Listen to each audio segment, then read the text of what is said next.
Welcome to a new episode of our vlog series, April in Canada. Today's all about good times and great company as we have been invited to our friend's home for a delicious dinner. And if you're curious about Canadian culture and lifestyle, then you're definitely in for a treat. So stay tuned and know about more about Canadian life here in April in Canada. Today we are meeting Chris, a friend of Jim from work here in Canada. And guess what? He invited us to his home for dinner with his wife, Tram. His wife is preparing a famous Vietnamese dish called Lao. And oh boy, we are excited to dig in. Chris and his wife live in Esquimalt. This super chill spot with tons of parks, it is like a 15 to 20 minute drive from our place. But if you're taking a bus, it's more like 40 minutes. Good thing Chris is giving us a lift. So you rock, Chris. Can't wait for an evening packed with awesome food and great company. And that's not all. Chris is going to help us tackle some common questions that newcomers to Canada usually have. Since he is born and raised Canadian, along with his wife Tram, they're going to give us some of the best insights and advices to share about life in Canada. So get ready for a bunch of useful tips based on their own experiences. Good evening, everyone. We are now here at Chris' house in their backyard. So right now, let's see.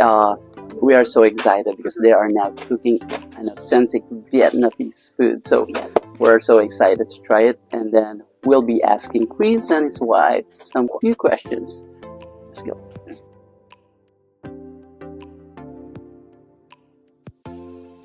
First question, Chris, is when did you buy this house? Well, this house was actually purchased about 7 years ago. I had a condo over actually a few blocks over, and then when Tram and I got married, we did, because she has a son here and going to high school and stuff. So we decided to sell my condo and I moved in here. Awesome. And what do you usually do on weekends? Well, as you know, Jim, I work at Home Depot. Yeah. Well, my wife has every weekend off, so we have every other weekend together, along with holidays and stuff like that. So it just depends on what's going on with the weather, what we need to do around the house. We like to take day trips. We go up to Nanaimo, visit my sister, go hiking, go shopping, fix up stuff around the house. Really no set. So when we were talking about the house, what made you decide that this is it for you guys? Well, I think when Tram purchased this house, it was her son was still he was younger and needed to be because she was working as well. It was very nice that we were only a few blocks from her parents. True. So her parents stepped up and they helped take care of him. Her brother, Justin's uncle, would make sure he got to school safely, got back safely. So it's really nice about the Vietnamese community, very tight-knit family, and they look after one another, right? So exactly. That made a big difference. Exactly. And also, like, thinking about Esquimalt, it's near every places like downtown and parks perhaps and lakes, or there is like Gorge Lake. Well, yeah, Gorge I mean, Lake? the nice thing about Esquimalt is it's central. We're 10 minutes, we can jump in the car and be downtown Victoria in 10 minutes. We can be 15 minutes and we're in Langford. For the two Home Depots that are in Victoria, I'm equal distance from both. So she working at the hospital, so it's easy, it's a 25 minute bus ride. Right. So it's just makes sense for us. Right, and I feel like Esquimalt is really quiet. It is. And not much like, downtown and of course. Yeah, we like the quiet, we like the peace. This is a dead end street. Families, people that have lived in the neighborhood for the neighbor across the street's been here 40 years. same people come and go. Right. So it's nice to have, that community watch. We knock wood. We don't have a lot of robberies or incidences here. Yeah. Because we all look out for one another. That's part of being in a tight-knit, smaller community. True. And when you were driving here, I noticed that there are interesting restaurants like Al Greco. I think it's a Greek restaurant. It is. There is Thai restaurant. There is pho or Vietnamese restaurant as well around. So that's down in more downtown Esquimalt. There is a Vietnamese restaurant. But here, there's lots of food outlets. Like I say, you're so close to downtown, so it doesn't really impact us. Right. What we like to do is we'll drive down to closer to the water near the hotels, and we take the walking trails down over the Johnstown Street Bridge, and we're in downtown, so we can go left and go into Chinatown. Wow. The best bubble tea in the city, by the Really? way. Best bubble tea. What's the best? What's that company name? The bubble tea place. Bubble Tea Place. Ooh, we should try That's a that. nice Oh, Tomorrow. they're amazing. Like, we always go there. We've tried bubble tea from other places. in What's the your city. favorite flavor? Mine is the Gizzy Gobbler, which is blackberry chocolate. Ooh, It's so good. But sounds good. Tram likes lots of different flavors. Anything pineapple, fruity, she loves. So, Chris, we want to know who usually does the cooking. Is it you or your wife? We actually share the cooking. My wife is, as you can see, as you will soon taste, without the water, a very good cook. She specializes in a lot of her spring rolls are second to none. Me, I cook more the traditional Canadian. So that would be the barbecue spare ribs, the steak, the pork chops, the chicken, that sort of thing, right? So her son, he likes, well, he's 17, so he'll eat pretty much anything. Growing boy that he is, and so when I work late, she cooks. Like, we try to share the responsibility of cooking because we both enjoy it. Awesome. And what's your favorite Vietnamese food? Vietnamese crepes, by far, are the best I've ever. Like a sweet or? It is made with, I'm not really sure how it's made. Tram could probably explain more about that, but her mother makes, I thought my wife's crepes were the best, but I tasted her mom's and it was like, oh my God. So Vietnamese crepes. Yeah, very, very good. Yeah. So our next question is Victoria your first choice of province, or do you plan on moving somewhere else in the future? Well, that's a good question, Jim, because, I've moved across this country and settled here in Victoria. That's where we met. But quite honestly, the cost of living and having no access to a doctor, and the situation isn't getting any better, we are always thinking about, the possibility of moving to a place where, we can get, where there's good job opportunities and access to doctors. To me, it's shameful that, I've been on a waiting list for 7 years. When my wife lost her family doctor, she's in the same boat. You have to, if you're sick, you can't even go to a medical clinic anymore because they're so short. You have to go to emergency. And if you go to emergency, be prepared to wait 8 to 10 hours. Oh, is that really true? Because we've been hearing a lot of horror stories about that. Believe it. Really? Unfortunately. I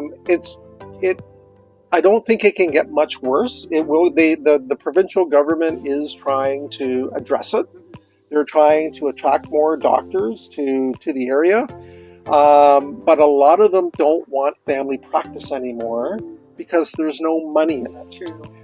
They're paying off university bills $300,000-$400,000. So if you're not making the money in a family practice, then why would you want to be a family practitioner?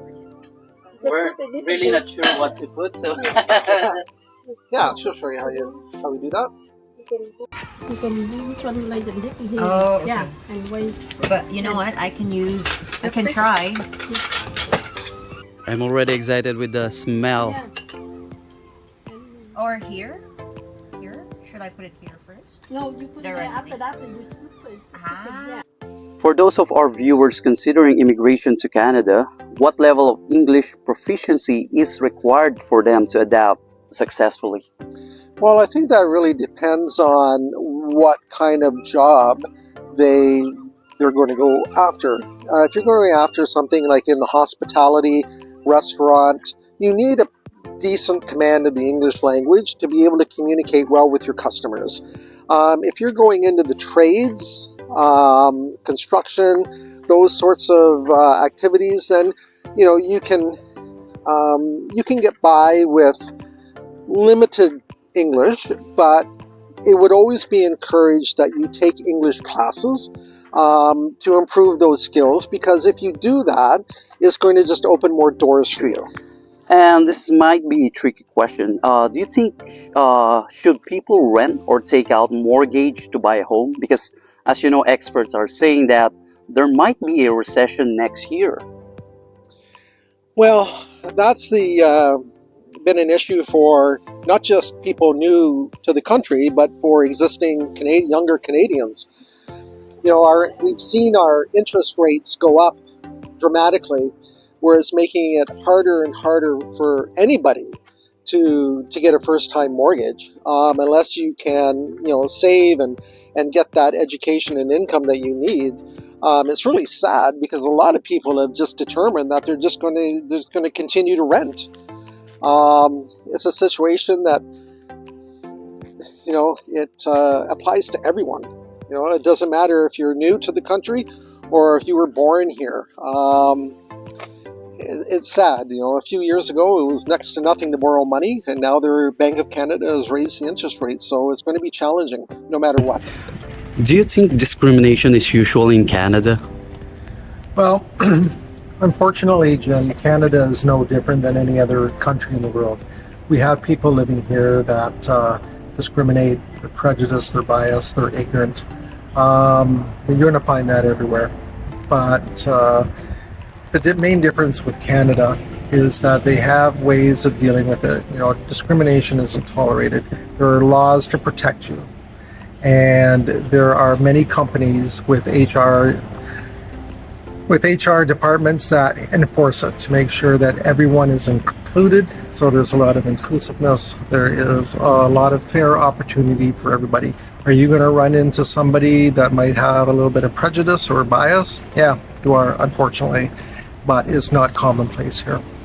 It's not accepted here. Awesome. Yep. And what tips can you give to our viewers, especially those who are new to Canada, on how to save money? Well, if I had the answer to that, saving money, it just means keeping your costs to a minimum. So you need to be able to hunt bargains at thrift stores, try not to eat out as much as maybe you'd like to. Cheaper, if you can share accommodation, make do. Just don't try to live above your means. And that's true for anyone, not just people coming here. You may have to live a very simple life for a few years and, make some sacrifices, but in the end, it will be worth it. People say that Canada is one of the best countries to live in. Do you agree with this statement? And if so, what are your reasons? Well, I do believe Canada is one of the better countries to live in today, because here it's called a cultural mosaic. And what that means is that you can come here from any part of the world and you can live your life how you want to live it. You can go to any church, you can go to any temple, you can do whatever you want to do. Doesn't matter where you come from. So Chris, what is life like after retirement here in Canada? Well, retirement is different for different people. So We have people that want to continue to work well past the retirement age because that's what they want to do. The Canadian pension plan, old age security, is decent, but you can't just survive on that. So you need to be able to, at some point in your life, have some savings, RRSPs, to make it as comfortable as possible. But this country does take good care of its seniors for the most part. And we are back for our second set. And wow, that food is really spicy and delicious at the same time. So I really like it. All right. So Chris, are you planning to visit Vietnam anytime soon with tram? Well, yes, it's our goal to go back to Vietnam because I want to see the country where my wife was born. She has lots of relatives, cousins, second cousins, friends, neighbors, very tight-knit community. So in order to really have the experience from north to south, we'd need to take a month. A month, yep. Because you can fly there. We don't, if we, accommodation, we don't have to reserve. You can show up at a hotel and they can get you in for the night. You can take the train to the north. You can stop in. There's so many touristy areas in Vietnam. It's such a beautiful country from the vlogs that we've seen. I have to see it. It is, yep. I definitely agree because every time I also watch some vlogs regarding Vietnam. I mean, Vietnam is similar with Philippines, right? They are located in Southeast Asia. However, when I see particularly the culture in Vietnam, also the food, it's amazing. So yeah. Yeah, no, the food vendors, the street food, second to none. Like it's so competitive.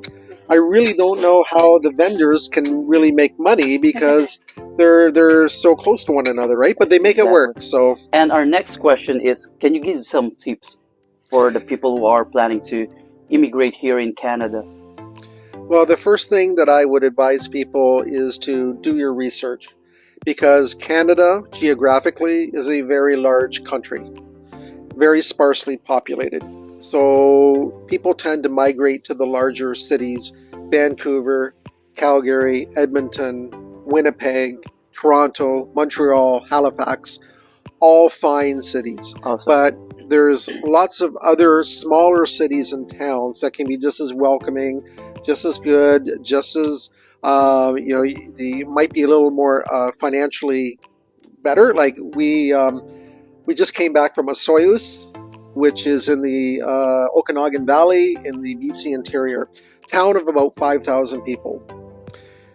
We found a Vietnamese restaurant. Okay. There's Vietnamese there, a lot of people from India. And it's a small town, and the cost of living is very cheap. You can buy a decent house for $150,000. The flip side is there's no hospital, there is no major shopping center. It's very touristy, so in the summer you're very busy, but in the fall and winter very slow. So you can live quite well, but if you're used to coming from a country or a city that's densely populated, lots of people, that will be your biggest culture shock from the people I've spoken to. When we were researching back then of which province we should, be staying or living, our first